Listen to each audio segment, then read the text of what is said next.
I want to welcome everybody to today's session, which is our final session of this series. I know that we'll talk about continuing some of the work ongoing as part of today's session, but wanted to go ahead and get started. I know others will join us as we go, but I always like to get started on time. So I'll pass off to Stephanie and let us begin our day. Hey, sounds great. So nice to see you all again today. Today is our, final resilience echo, and we'll be talking about sense of coherence and kind of what that means. But generally just kind of refers to, right, kind of making meaning out of things that we do or things that we value. So again, just wanted to put out there, I know we do it every time, but just really appreciate, partnering with all different communities, different teams, different sites, to, just across our different um, our diverse communities to, just kind of help educators and also our, kiddos and students just kind of face the uncertainty of all that's going on right now.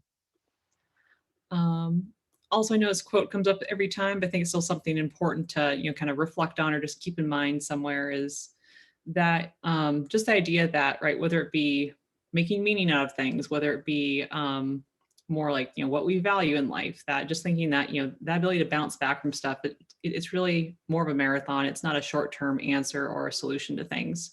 So, with our ability to bounce back from stuff, or our grit, as you might call it, it really truly is a marathon mentality. Yeah. So to start things off, I have a couple of word cloud activities. Let me try to pull part of my screen out of the way so I can see what's going on. Oh, nope, it's lost forever. There we go. Okay. So the first question for our word cloud is to think about, right, what comes to mind when you think of resilience? There's no right or wrong answer. Just, I think it's just as, how I might define it might be different than how Roxy defines it, how Robert defines it. We all have our own way to think about resilience.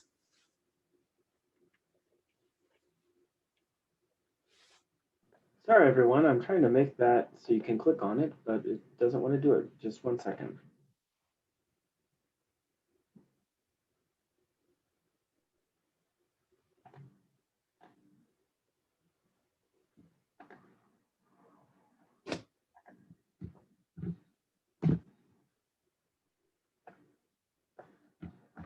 Let's try it now.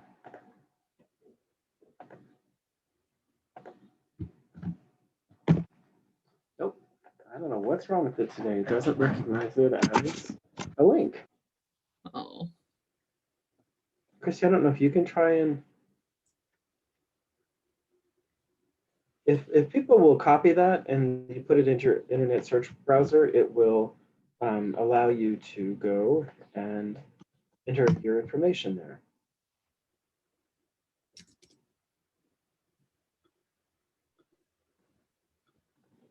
Try the one that I just put in. I think it's the link now. There we go. Thank you, Alice. Sure, I just have to type it with the HTTPS thing.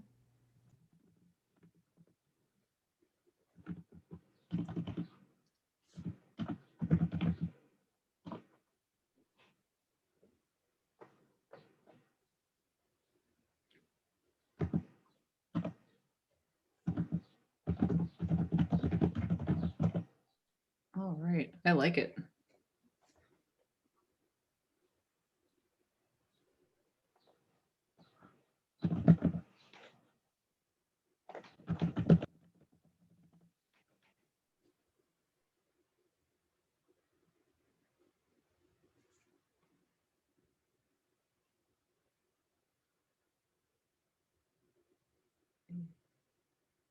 So pretty neat, right? Just if you think about, right, how just different we all are and all the different ways, right? You can think of resilience. I think different situations are going to make you think of resilience in different ways too, but it's kind of neat to just looking at this, right, in terms of, there's that positivity, rise above, ready for what comes, right? Kind of that ability to bounce back, moving, right? So not getting stuck. I think it's neat to think about, those are all different things that come to mind, right, with resilience. So I think you all are right on. Okay, and then for for our next slide.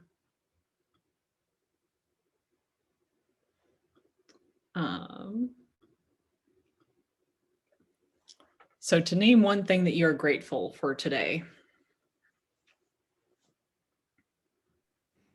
And do they access it with the same?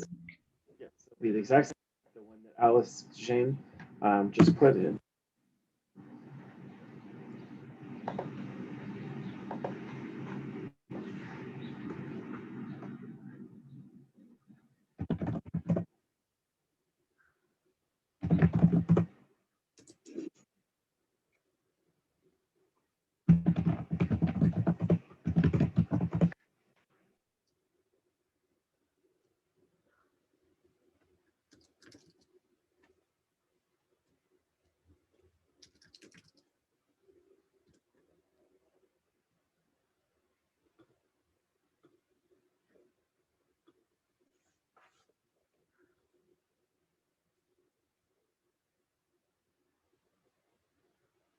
Yeah, so I think those are all great, right? Diverse and important things, right? Health, family, friendship, love, right? The day, being in the moment, spring. I think those are all neat things to be grateful for, to think of. And so there's actually, one of the things that we'll get into too with one of the activities, right, is that we try, it's so much harder to take time for ourselves to do it too, right? But just starting out the day, starting out the shift, right, after lunch, kind of just reflect on like, what's one thing that I can be grateful for today? So I think those are all helpful things to think about. All right.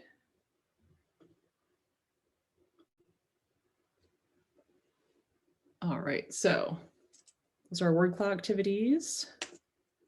So again, just to remind us, all the places that we've been, we have gone through, or will after today have gone through all 10 facets of resilience. So today we're going to focus on sense of coherence and also social support. And if you think about where we started, right? We started way over here with the ability to self-calm and kind of move through these over here. So looking at these two last puzzle pieces for today. And, I think this start of the day resilience checklist is so helpful, and it's a resource that we've shared with you in the past. And, their first question, right, is to think about like, what are you grateful for today as you start your day or start your shift?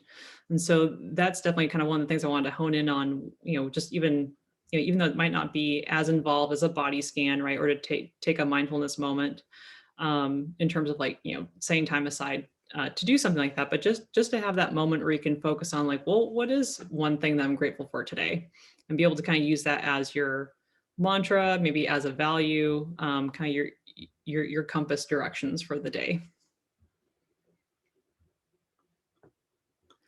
So again, why do we care about all this, right? Well, it's, there's lots of stuff that we're doing in schools with our communities, with the kiddos, that we're trying to implement or kind of help model that growth mindset for them. Because we don't want to, when we get stuck in, the perfectionism, when we get stuck in all the different things and the uncertainties that are happening, right? It really does, it's hard to move on and focus on, bouncing back or the ability to bounce back. So the more we can try to model even for ourselves and for others that growth mindset, right? Trying to embrace the challenges, trying to persist in the face of setbacks, learning from criticism, right? Having that kind of forward momentum mindset, it really does help. It improves achievement, improves a lot of different mental health components. So, just even simple tweaks like, like focusing on that growth mindset can be really, really helpful in schools, in our own lives, with our own kids too. And again, too, right, just as I know when I'm playing Mario Kart on my phone and my battery dips down below that 10%, my priority becomes trying to charge my phone, right? Because I want to keep playing my game. So just, something to think about too, right, is just, checking in with yourself, reflecting on your own battery. How full is your own battery? Is it time to recharge? Use some of those self-replenishment techniques, right? Or even take a second to think about, well, what am I grateful for today? Of course, different situations are going to vary, and just personal differences are going to vary too. But just always having that go-to plan of how to take care of yourself, right? How to self-replenish is just super important. So in the chat box, have have you been able to practice any of the self-care or self-replenishment or just any of the skills that we've talked about since we met last? And please be honest.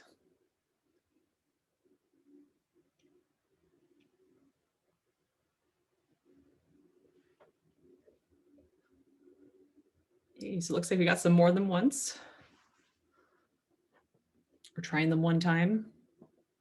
And if things came up and you weren't able to try stuff, that's okay too, right? It's all about kind of, balancing your, like what you got going on with the time that you have to practice those skills. So this stuff is not easy. Okay. So launching into this sense of coherence idea or facet, think about just, how you would answer these questions. So, what makes your life and your work meaningful?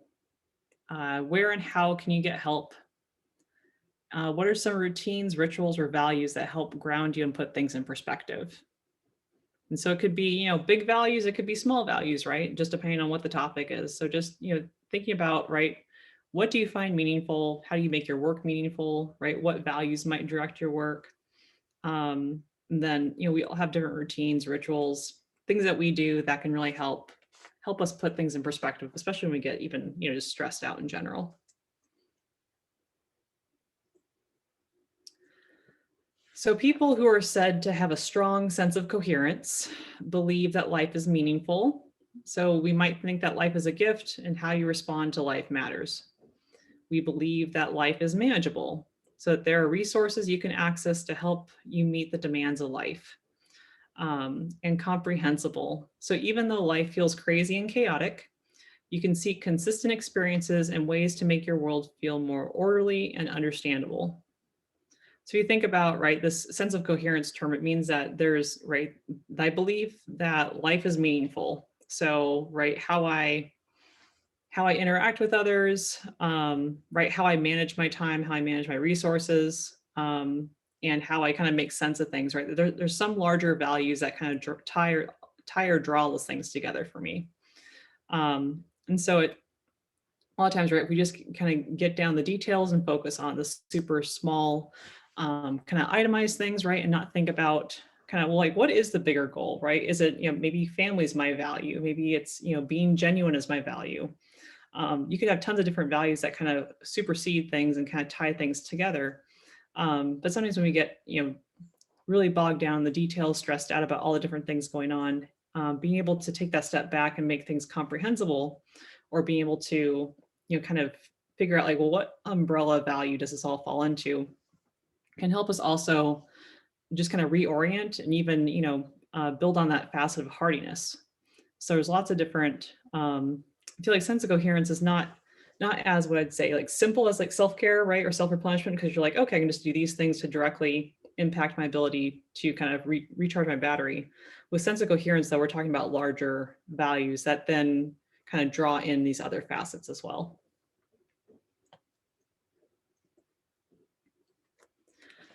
So with sense of coherence, there's actually some health outcome data.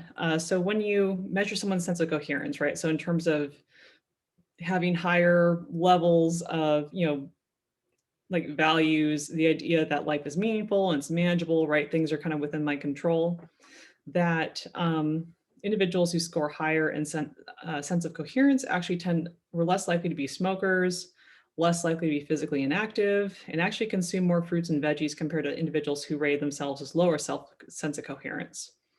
And so even though it's observational, right, we can't really say it's cause effect.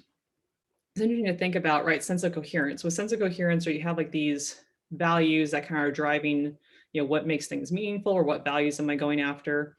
That also kind of plays into this, like how you prospectively see yourself, right? So if you are focusing more on these values and you can see maybe there's these like nitty gritty little details or stressors that happen, by still making that forward momentum towards this larger goal, for a lot of individuals, like maybe health is part of this larger set of values. And so it's easier for some individuals, or kind of the thought is easier for some people who have higher levels of sense of coherence and this values driven kind of momentum, that there's like certain health behaviors that tend to be like just happen more or less of with those kinds of values, if that makes sense. Also, in terms of like when they've done research where they've gone back and reviewed like even adolescents' sense of coherence, that individuals who rate themselves adolescents as having a higher level of sense of coherence actually tended to have improved quality of life, more healthy behaviors, had more positive mental health and family relationships. So there is something to this kind of values-based making meaning out of things. I don't know, Evelyn, if you have anything like examples that you wanted to add in there. It's a great summary. What was going through my mind is it's as much the journey as the goal. It was reminding me of Maslow's hierarchy of needs, where at the very top is self-actualization, but it's more kind of continuing. It's more that journey than actually you ever reach that fully. I think it's a good reminder too, just even thinking about, right, like the different facets that, just like Evelyn said, right, it's about that journey. It's not like you can just check it off your list and be like, well, I have perfected self-replenishment, or I have perfected hardiness, or I have perfected sense of coherence. It's like using it as this compass, like direction based, that you can kind of, move in a certain direction, have that journey. But yeah, with the idea that it's not something to kind of be, to check off the list and be like, well, I'm now done with it for forever. And thanks for the question, Roxy. I don't remember off the top of my head what scales they use, but I can definitely send you those articles your way. That's the one, I guess, kind of sticky thing about resilience, is that there's so many different ways it's defined and so many different ways that it can be measured too. Yeah, but I will definitely look into that for you.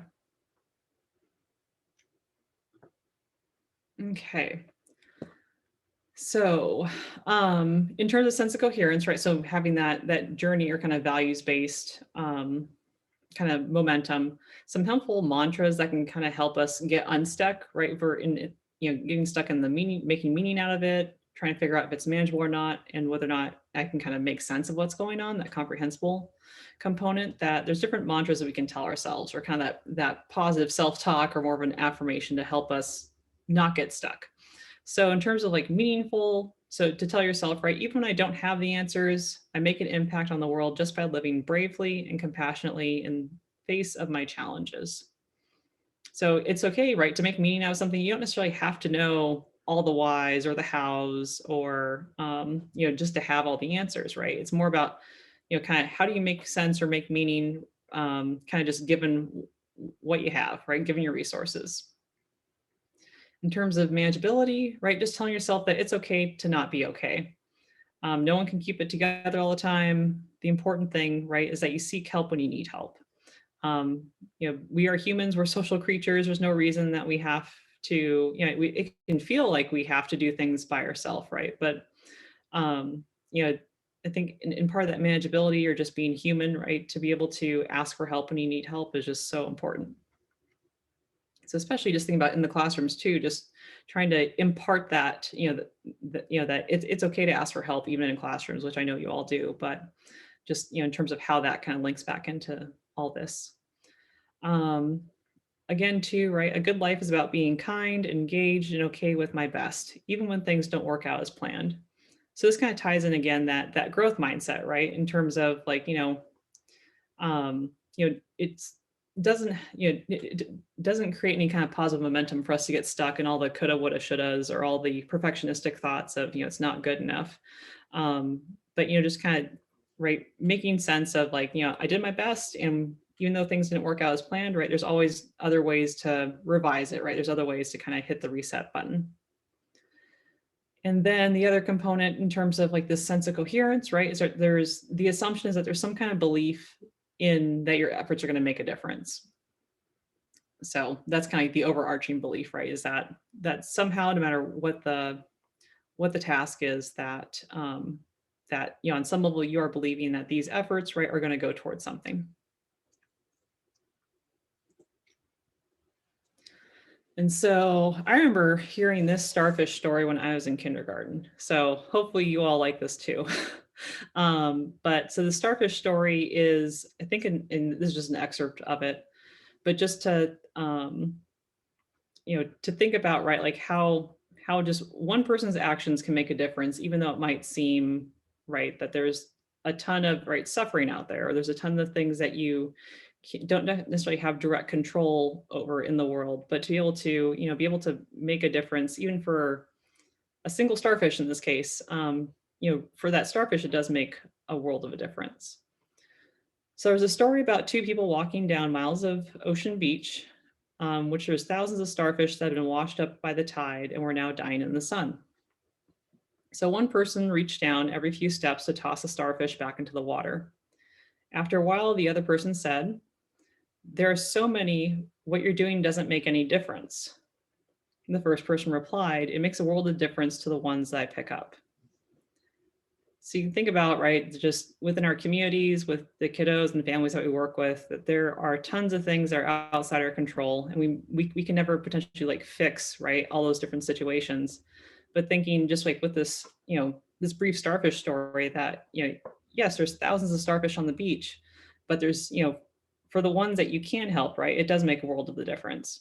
So even though, right, there's tons of, resource issues across tons of different communities, but just thinking about for those kids that you are able to reach, that you are making a world of difference for them.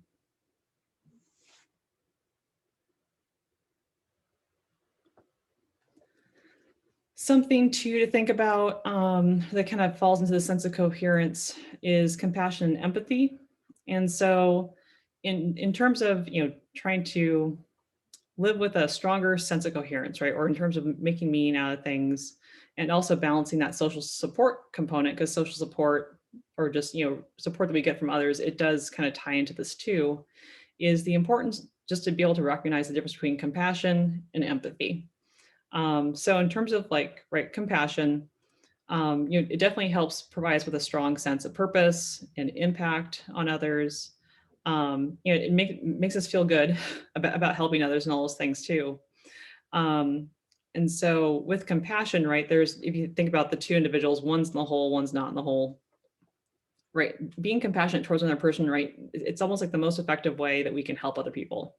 That, right, from the top of the hole, we can tell the person, hey, like, put your foot on the left foothold, or reach up this way, right? That I can make a positive impact to help you kind of get resources that you need and make that positive momentum.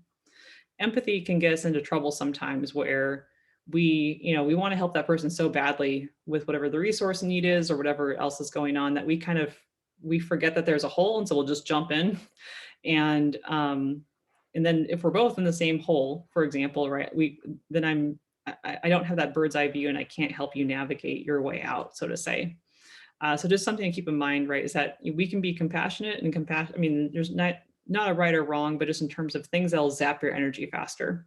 So having that more compassionate approach towards helping others, or helping others make meaning out of kind of all that's going on, getting resources to them, that helps promote, positive boundaries, and can help us help them navigate most efficiently.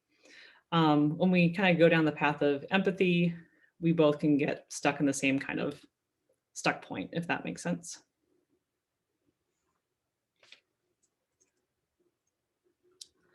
In that too, right, with that sense of coherence idea, right, we're often in a helping position.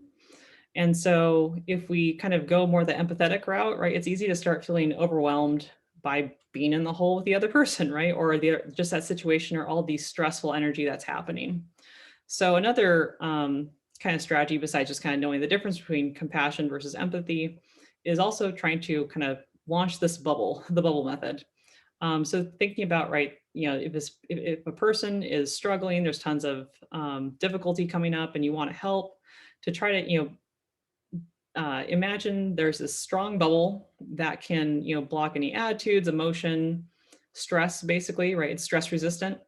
So you can kind of think of it as, right, you can help them or get others involved as much as you need to, but you're also being protective of your own energy, so you don't deplete your own battery.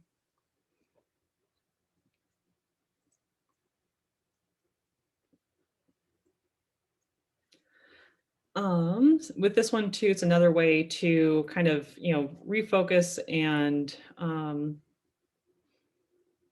kind of like emphasize, right, that helping role, the positive energy that you can help kind of wish towards someone without necessarily kind of, becoming more stressed yourself or kind of falling into the same hole as someone else.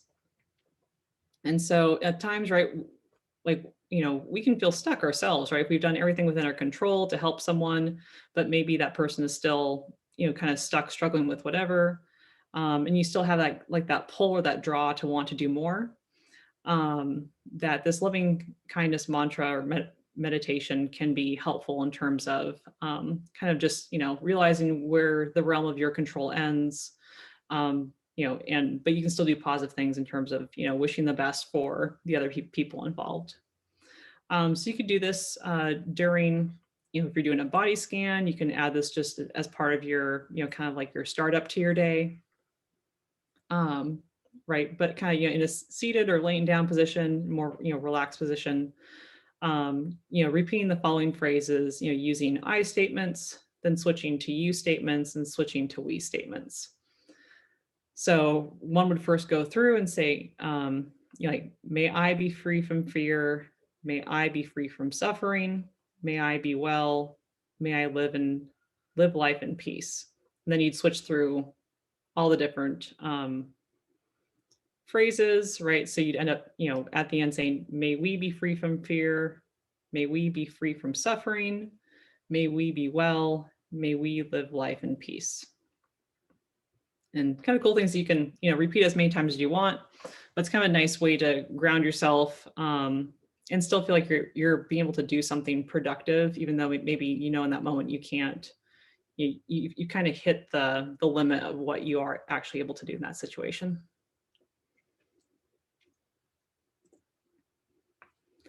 All right.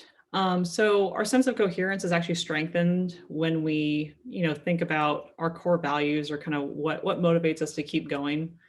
And so again, just to think about our sense of coherence or these core, that it's not just like Evelyn said, it's all about the journey. It's not about, right, just getting there, the destination, to be able to check off, these specific values. So, the more that we can, if we add more of these values in, right, our compass, can have more direction points. And so it's, and I think like just discovering core values, I feel like we all have maybe our preset core values, but just kind of through life experiences or, just different, backgrounds too, that we do tend to tie in more, different values, varied values. And so kind of the more exploration you can do in terms of, right, kind of what's meaningful to you or what things you really value in life, that can definitely help strengthen that sense of coherence as well. It's like that's been a changing one during the pandemic. I think we also have a value set where sometimes more are right in the forefront and some are more in the background. So just seems like some of the pandemic has clarified what our, sometimes for some of us, what our, our core central values are. Yeah, definitely. Yeah, in different situations are going to definitely, bring certain ones to the forefront versus not, help clarify all those things. It's a lifelong kind of clarification of values. And, one kind of section of values too, which ties into the sense of coherence and also as a facet in of itself is, our social support systems that, if you think about just us being human in general, we are very social creatures. We derive a lot of, just support and meaning from the relationships that we have. And so something to think about too is, just how to diversify your social support system. That, we can run into trouble sometimes when you have one person being our everything. So it's nice to have, if it's possible, multiple people kind of who have our back, or just even within like kind of that social support network or system. Just thinking about like what makes a good supporter, right? It's someone who's non-judgmental, who's compassionate, who, we know might listen to us and also is trustworthy. And so, trying to maximize those those individuals' involvement, or just, even just thinking about the pandemic context too, right? Just, when was the last time you checked in with that person too? Because we can get so busy with our own things going on. That, it's definitely helpful sometimes just to kind of write out or map out like, okay, who are my key supporters? What do they do to support me? What do I do to support them, right? Because we don't ever want it to be that one-way street, because they can get tired of that too. And then just thinking about too, because I know like, just even thinking about like my friend group, like there's been people who, just kind of, because of all the different pandemic stressors, and they might have kids at home that, maybe they aren't as talkative, or aren't as, fast to respond via text. So it's just important to keep in mind that you keep tally too, in terms of like, when was the last time you talked to that person?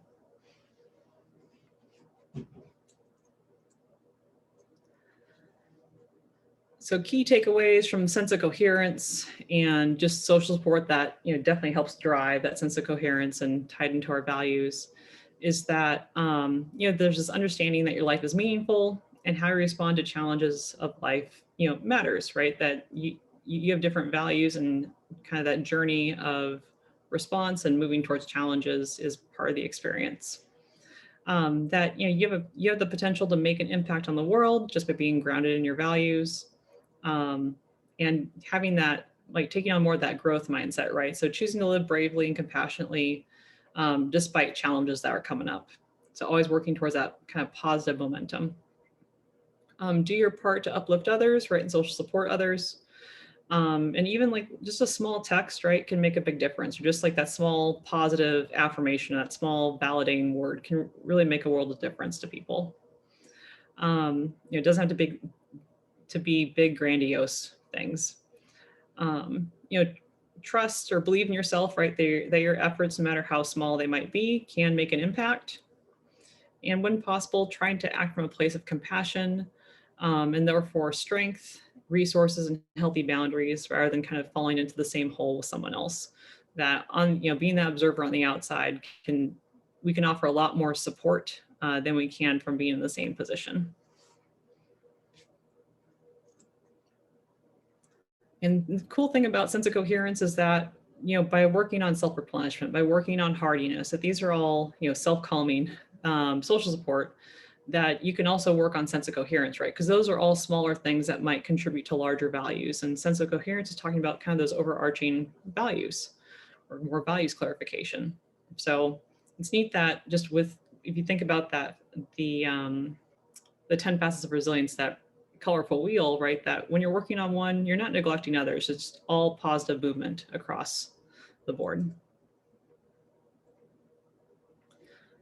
And just think about all the different, trying to practice sense of coherence, right? That whether it be, whether you're grounding, doing deep breathing, naming one thing you're grateful for today, naming 3 good things, right? Positive self-talk, daily affirmations, that those are all things that are helping you clarify your values and move towards kind of to maintain that positive momentum in whatever task it is that you're working on. And as a reminder, it's always important to, check your battery, right? How are you currently feeling? And of course, right, the day, the time, the type of stressor going on might make us feel depleted more fast, but just to keep in mind too, right, to think about those different, things that you can practice, and like, are there, ways now or even in the summer that we can try to practice sense of coherence or practice self-replenishment, such that we have some go-to strategies for when the going gets tougher. So in the chat box time again, thinking about, we want you to be honest, but just in general, thinking about whether it be sense of coherence or any of the other strategies that we even talk about during, in our echo or in the resilience huddles, how often you kind of plan on practicing these.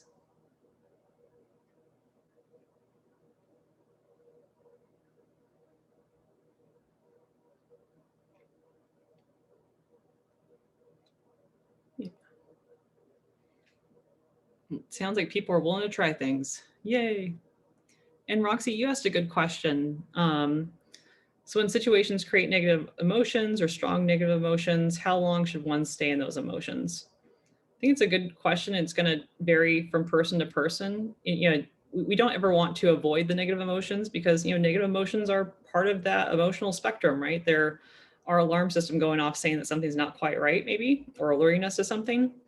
And so I always, at least tell people, or just even tell myself, right? It's like, it's okay to, feel sad or feel angry or feel tired, or, whatever the emotion is.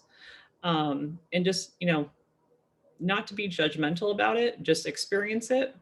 And then, hopefully you're able to move on to the next thing. We can run into trouble sometimes when we start passing judgment real fast of like, oh, I shouldn't feel this way because of X, Y, Z, or it's bad to feel this way. That kind of leads to getting more stuck in that, kind of mindset. I don't know if Evelyn or Alice have any other ideas or like warning signs in terms of like when it's too much.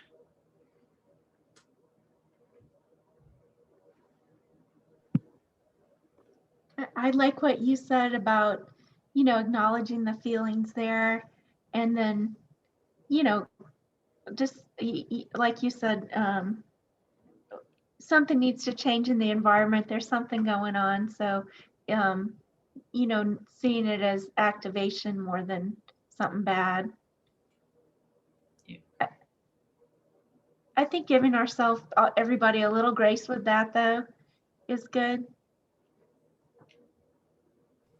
I totally agree with that. I felt like it's also easy to say, but it's actually hard to practice. Sometimes we are the hardest on our own.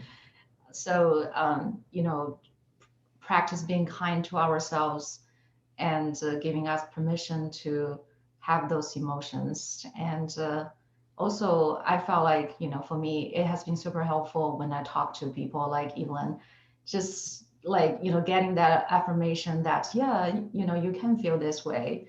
That's also super helpful too.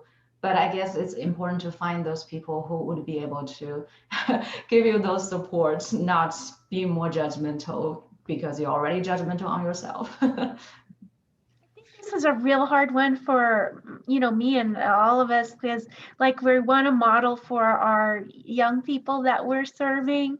So also know, by having that genuine, I am experiencing anger. Give me a minute here. Like, doing those kinds of things is modeling that, again, it's not a taboo emotion. It's just, it's okay to say, I need a minute here, or I'm frustrated, I'm angry. Yeah. Good points.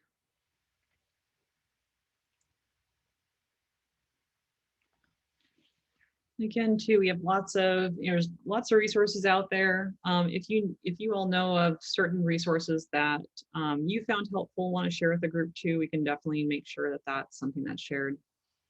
I know last time we shared, there's the National Child Traumatic Stress Network, and they definitely have their pause, reset, nourish to promote well-being. And kind of the cool things is that what they're talking about is just the different facets that we've discussed, but just in a couple of different terms.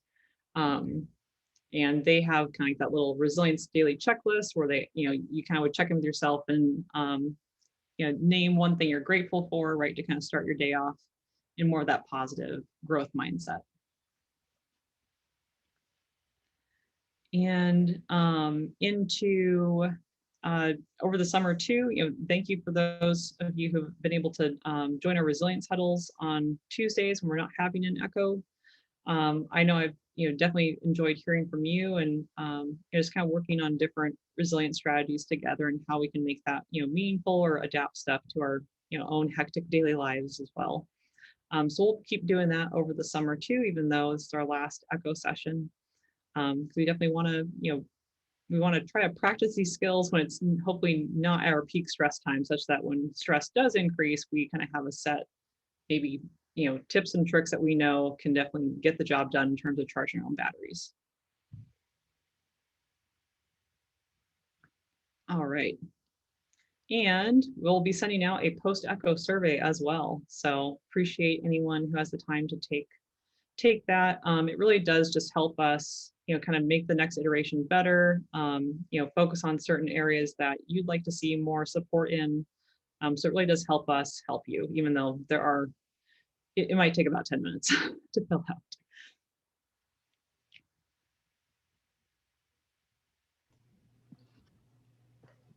Thank you, Stephanie, and even for this wonderful series. I'm just curious, as an audience, like, what would the summer resilience hurdle be different from what we have been doing in the spring semester? Yeah. Yeah. So in terms of how it's different from the echo, Yeah. yeah. So with the echo, I feel like the goal is to try, I guess, kind of go over a specific resilience facet, and then kind of, in lump sum, go over all the different strategies kind of associated with that facet and kind of why and some of the research. In the more of the resilience huddles, it's definitely a smaller group, maybe about 5-ish people on average. And we can actually have time to kind of check in initially, see how the week has gone, or since they've been able to join last.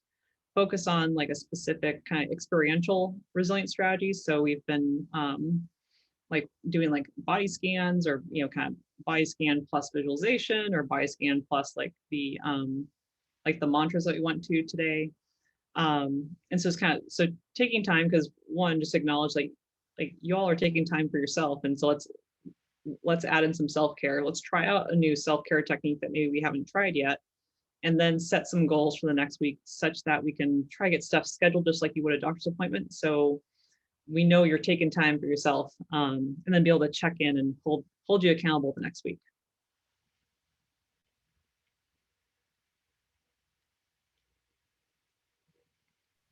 Thank you for providing that information. I think it's super exciting to do more like hands-on things together. So Yeah. I would definitely join. Looking I forward to appreciate y'all breaking new ground, and really with the idea around the huddle. It's going to help inform our other echoes too. So I'm just really appreciative of all the work that you all have done with that, and it just sounds fun too.